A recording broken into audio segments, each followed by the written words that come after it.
All right, old school NBA fans, self-researched NBA facts here.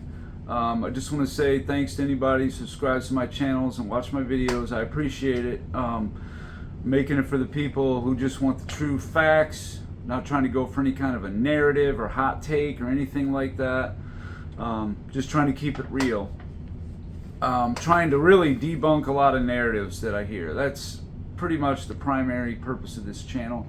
You hear them, and so many people jump on it like it's gospel. They repeat the same parroted talking points over and over and over.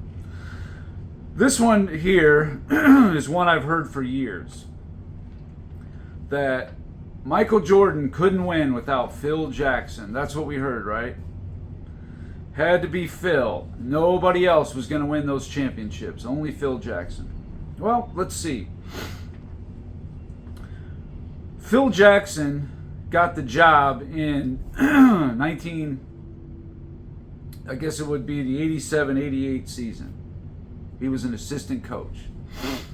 Well, you could see in The Last Dance that Jerry Krause wanted Phil Jackson to learn under Tex Winter. Now, what Jerry Krause was going for was, look, my diamond in the rough, I found Phil Jackson. That's what Jerry Krause was going for. I mean, Phil Jackson, sure, he was, good at managing players and, the different personalities on a team. No doubt about that. But I think his actual coaching is severely overrated. Severely. So,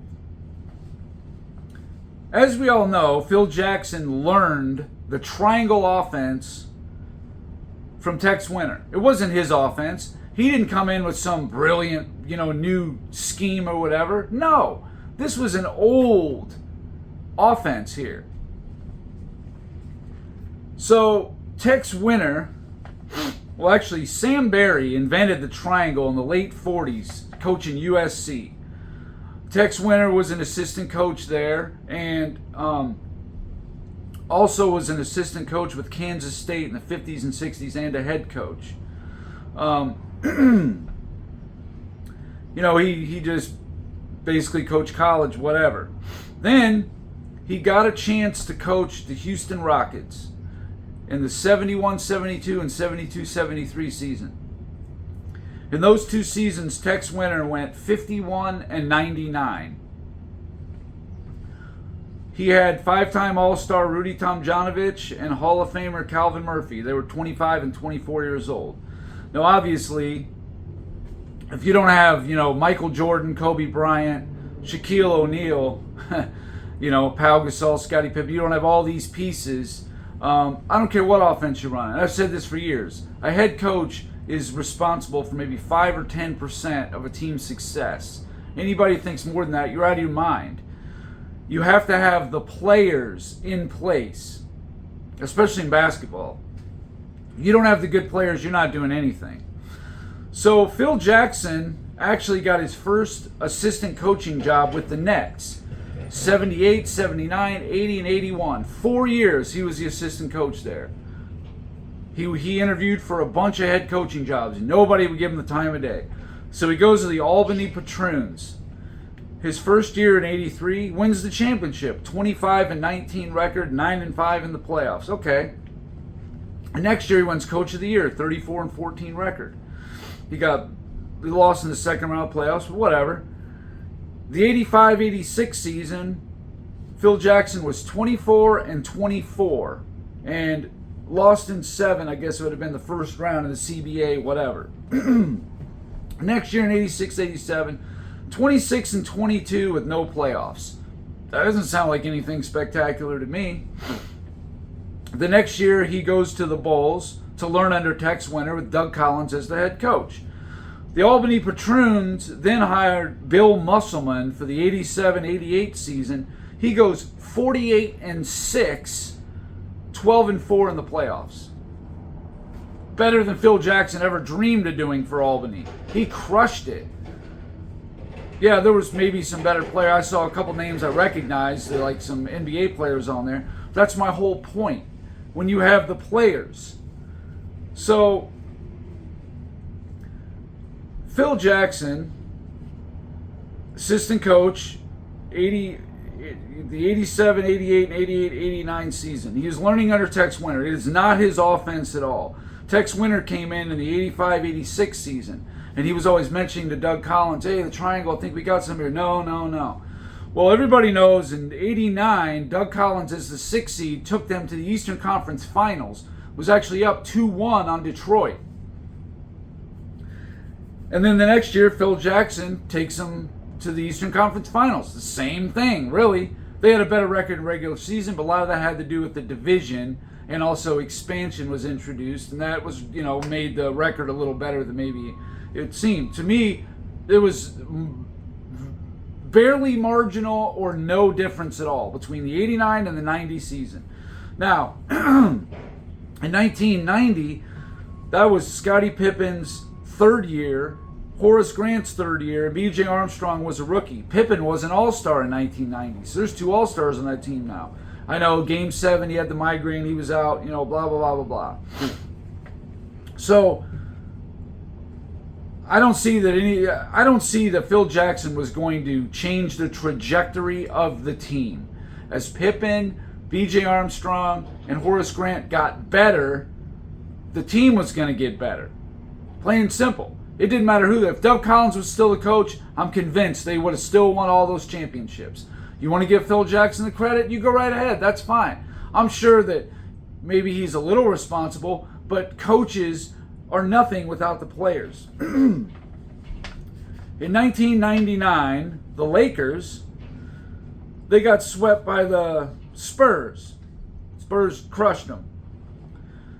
Their bench players were, the Lakers, were J.R. Reed, Robert Horry, and Derek Harper. That was the strength of their bench. Not really much there. I mean, Horry's a decent player.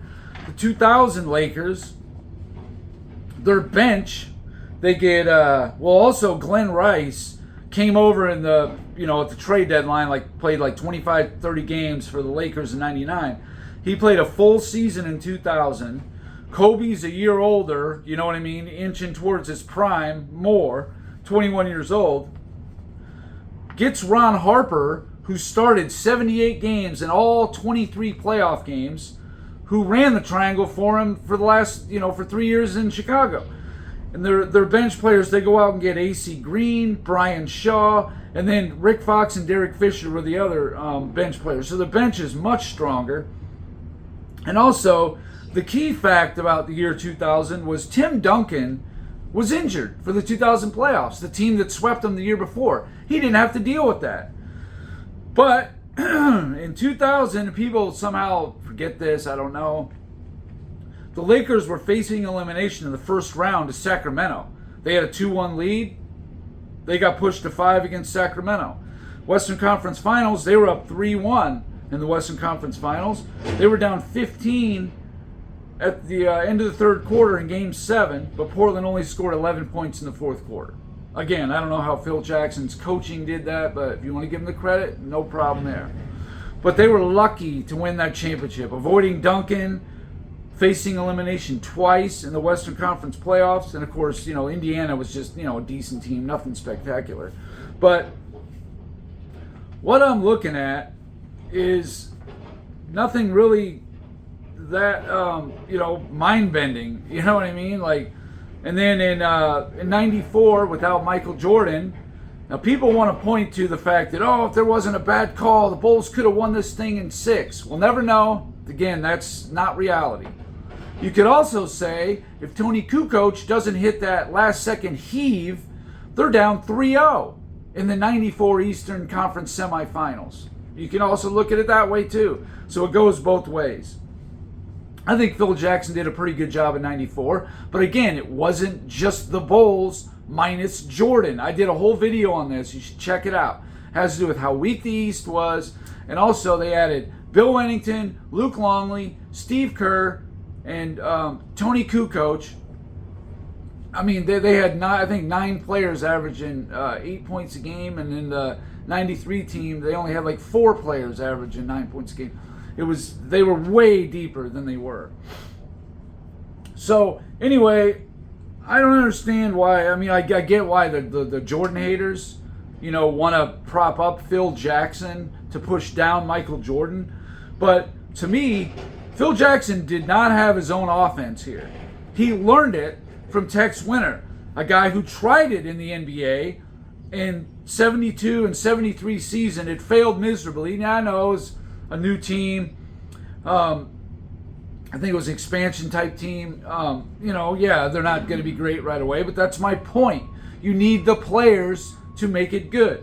Like Greg Popovich coming into an unbelievable situation. He comes in. I think they fired the coach. I can't remember his name, but like 12 or 15 games into the 97 season, he takes over and they go like 15 and 47. Okay, Duncan's not there yet. That's the next year. And David Robinson got hurt. Again, if you don't have the players, this is what happens. Look at right now. He's got the best player of a generation, Victor Wembanyama. Last 20 years, right? They lost 18 games in a row, one of the top, 5 worst teams in the NBA. And you got that stud on your team, right? You need players. You need a team. I don't care what system you develop. You don't have the players to do it. It doesn't matter how good a coach you are, how smart a coach you are. I mean, the best coaching job, like actual coaching jobs, was like Larry Brown. In '88, he took the 6th seed Kansas NCAA championship to win the title. And then in '04, beating the Lakers, in 5 games when they were the severe underdog. That is great coaching. They had a good team, not a great one. He won the title in both cases. I just think when you have this, really good team, really, the best player of all time, 2 other top 12 all-time players in their primes, like what happened in 2006.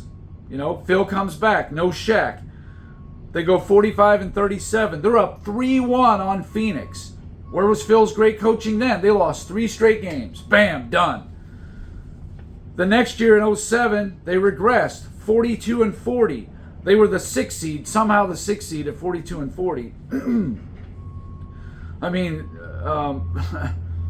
or no, I'm sorry, they were the 7th seed, that's right. The 7th seed at 42 and 40. So, whatever, I mean, and, they got beaten 5 games. Again, you have Kobe, but you don't have the other pieces. Not till you got Pau Gasol. I guess Lamar Odom was there. You got, Meta World Peace and Trevor Ariza. You got all those other pieces. Then you had success. It isn't like you're going to be able to do it with just one great player or, just, marginal or average players. No, Phil Jackson won with the best players. When he didn't have it, even in 2011, they lost in the second round. Well, he left. In 2012, Mike Brown comes in. They lost in the second round. Same thing. Actually, he lost I think it was in 5 or 6 in the second round, 2012, where Phil Jackson got swept. So you could see.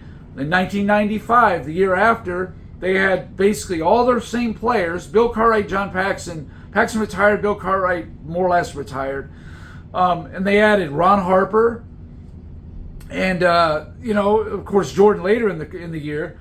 But they had, Luke Longley for the whole season. They had Bill Wennington for the whole season, Tony Kukoc. They had all these guys, Kerr, B.J. Armstrong, Pippen, but they didn't have Horace Grant. See? You lose these key pieces and you're going to start getting knocked down a level, of course. So this whole notion that the Bulls were still great in 94, yeah, they were a very good team in a much weaker East. Please watch my other video about the 94 season. It'll tell you all about how, the 94 season was severely overrated by all the good players that left the East from the year before and all the players that were added. Kukoc, Kerr, Longley, Wennington, all were added. It wasn't just the Bulls minus Jordan. I hate that narrative. It's just false. It's not true. And even still, even with that, they were the 3 seed, okay, in a pretty weak East. Atlanta was the 1 seed that year. Dominique Wilkins got traded at the trade deadline for like Danny Manning. Well, there you go. You just blew up your season. I can't remember the details around that. I wish I did. But there you blew up the 1 seed right there. So whoever was going to win the series between the Bulls and the Knicks was going to the finals, no doubt about it. And that's exactly what happened. And the Knicks, if I remember correctly, they were like, I want to say they were like 12 and 12 or 10 and 10 coming down the stretch. They were stumbling into the playoffs. But anyway, that's about it for this video. I just want to share a little background on Phil Jackson. I'm just so tired of everybody saying that, oh, Jordan could win without Phil Jackson. I mean, that was his coach. the whole time, you know, from 1990 to 1998. That was his coach. So it didn't matter who else came in. We're never going to know if somebody else would have won. That's true. But my feeling is Doug Collins or any other decent-minded coach, would have had the similar success. Like Popovich coming in at the right time with Tim Duncan, who as a rookie was first-team All-NBA, second-team All-Defense right out of the gate. And you got that. You already got an All-NBA player in David Robinson. I mean, it was tailor-made for them. Utah Jazz got upset in '99. You know why they won the first championship. Again, whatever. That's it for this video, though. Thanks for watching. Hopefully, anything I said you guys learned something from, but I'm just sick of the narratives. Anyway, this was just kind of more of a spur of the moment thing. So anyway, all right.